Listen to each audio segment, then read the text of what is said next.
ٹراماڈول کی جو پاکستان میں جو رجسٹریشن ہے وہ 50 mg اور 100 mg تک، یعنی 50 ملی گرام اور 100 ملی گرام 100 ملی گرام تک کی جو drug regulatory authority of Pakistan ہے، اس نے تمام جو کمپنیز ہیں، تقریباً 380 کے قریب ایسی کمپنیز ہیں جو ٹراماڈول کی جو میڈیسنز ہیں وہ تیار کرتی ہیں، اور 50 mg اور 100 mg کی ان کی رجسٹریشن رکھی ہوئی ہے.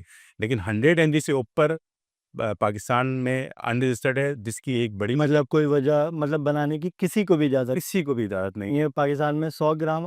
اچھا یہ سوال میں آپ سے تفصیل کروں.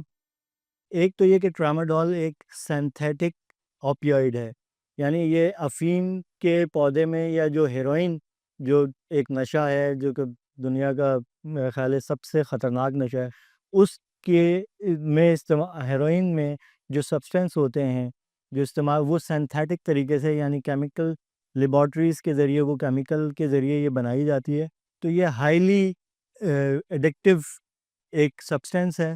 سینتھیٹک اوپیائڈ جو ہوتا ہے وہ ہائیلی ایڈکٹیو ہے، یعنی جو لوگ بھی اسے استعمال کرتے ہیں وہ ڈاکٹر کی اجازت کے بغیر نہیں کر سکتے، ورنہ وہ اس کے عادی بن جاتے ہیں، جیسے کہ نشے کے عادی بنتے ہیں.